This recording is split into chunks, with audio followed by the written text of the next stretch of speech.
केंद्रीय गृह मंत्री अमित शाह ने कसुम्पटी विधानसभा क्षेत्र में आयोजित विजय संकल्प रैली में भाग लिया। उन्होंने कसुम्पटी विधानसभा क्षेत्र के भाजपा प्रत्याशी सुरेश भारद्वाज के लिए प्रचार भी किया। अमित शाह ने कहा कि कांग्रेस के पास मां बेटे के अलावा कुछ बचा नहीं है और हिमाचल में भी कांग्रेस के पास केवल मां बेटा ही रह गए हैं। कांग्रेस कभी विकास नहीं कर सकती। पिछले 20 वर्ष में कसुम्पटी विधानसभा क्षेत्र में कांग्रेस का विधायक है पर यहां विकास नहीं हुआ। उन्होंने कहा कि जो कांग्रेस भारत में पिछले 60 वर्षों में नहीं कर पाई वह प्रधानमंत्री नरेंद्र मोदी ने पिछले 8 वर्षों में कर दिखाया। भारत में किसी को भी भरोसा नहीं था कि राम मंदिर बन पाएगा पर मोदी जी के दृढ़ निश्चय ने यह साबित कर दिया है और आज राम मंदिर का शिलान्यास प्रधानमंत्री मोदी द्वारा किया गया है। पंजाब दस्तक के लिए सुरेंद्र राणा की रिपोर्ट। भारत माता की, भारत माता की। स्वागत है भाई, स्वागत है। ये परिवर्तन को हमने जमीन पर उतारने का काम किया है और मित्रों, ये डबल इंजन सरकार ने ढेर सारे काम ऐसे किए हैं जो 50 साल से कोई नहीं कर पाया। माताओं, भाइयों, बहनों, वो कामों की सूची थोड़ी कश्यप जी ने समझाई है, थोड़ी भारद्वाज जी ने भी समझाई है। मैं बाद में बात करूंगा, मगर मैं एक बात करना आया हूं। भाजपा का मुकाबला कांग्रेस पार्टी से। कांग्रेस पार्टी में मां बेटे के अलावे कुछ बचा है क्या? बचा है? अरे भाई, सिर्फ दिल्ली में नहीं, यहां पर भी मां बेटे के अलावे कुछ नहीं बचा है। ये कांग्रेस पार्टी, ये वीर भूमि देव भूमि का विकास नहीं कर सकती है मित्रों।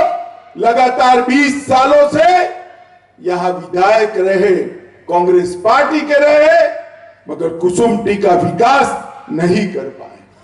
माताओं, भाइयों, बहनों, मोदी जी ने इस देश को सम्मान दिलाने के लिए, इस देश का गौरव दुनिया में बढ़ाने के लिए, भारत के प्रभाव को दुनिया में पहुंचाने के लिए 8 साल में जो कांग्रेस पार्टी 60 साल तक नहीं कर सकी, वो नरेंद्र मोदी जी ने 8 साल में कर दिखाया।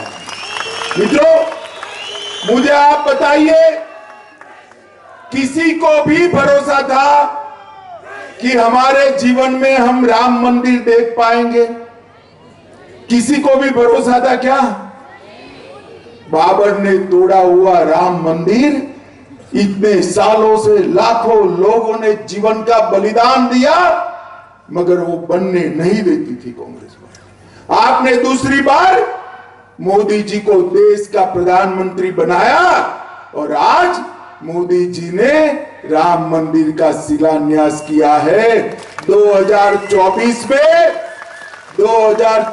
में हिमाचल वाले अपनी टिकटों का बुकिंग करा कर रखे, वही स्थान पर अयोध्या में गगनचुंबी राम मंदिर के अंदर रामलल्ला का दर्शन होगा। मित्रों, ये काम देश के प्रधानमंत्री नरेंद्र मोदी जी ने, कांग्रेस पार्टी ने तुष्टीकरण की राजनीति के डर से, अपने वोट बैंक की राजनीति के डर से ना राम मंदिर की शुरुआत की, ना काशी विश्वनाथ का जीर्णोद्धार किया, ना महाकाल का जीर्णोद्धार किया, ना बद्री धाम, ना केदार धाम का जीर्णोद्धार किया। मित्रों, ये सारे हमारे आस्था केंद्र को फिर से एक बार गौरवान्वित करने का काम अगर किसी ने किया तो हमारे प्रधानमंत्री नरेंद्र मोदी जी ने किया है। मित्रों, नरेंद्र मोदी जी।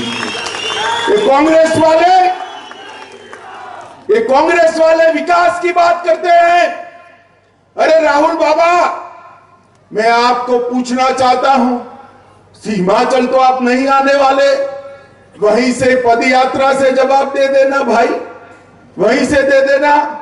अटल जी देश के अर्थतंत्र को 11वें नंबर पर छोड़कर गए थे।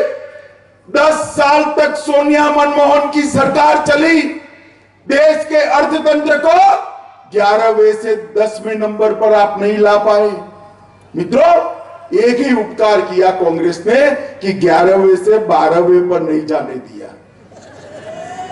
आपने मोदी जी को 14 में प्रधानमंत्री बनाया, 8 साल में 11वें नंबर से 5वें नंबर पर भारत के अर्थतंत्र को पहुंचाने का काम देश के प्रधानमंत्री ने किया।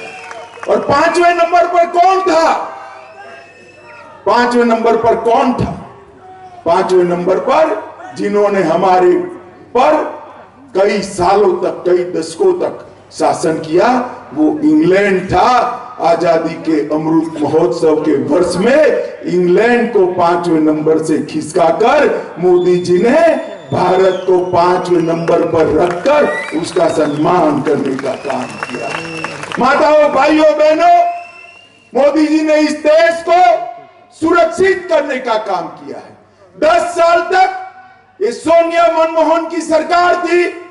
पाकिस्तान से आलिया, मालिया, जमालिया घुस जाते थे, हमारे जवानों के सर काट कर ले जाते थे।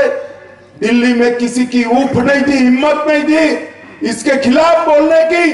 मोदी जी प्रधानमंत्री बने, पाकिस्तान ने फिर से हमला किया उरी और पुलवामा में, मगर पाकिस्तान ये भूल गया कि भारत में सरकार बदल गई है भाई।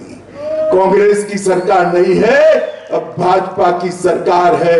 मौनी बाबा मनमोहन सिंह प्रधानमंत्री नहीं है, नरेंद्र मोदी प्रधानमंत्री है। 10 ही दिन के अंदर सर्जिकल स्ट्राइक और एयर स्ट्राइक कर पाकिस्तान के घर में घुसकर बदला लेकर हमारे सेना के जवान वापिस आ गए भारत माता की जय के जयकारे के साथ। आज पूरी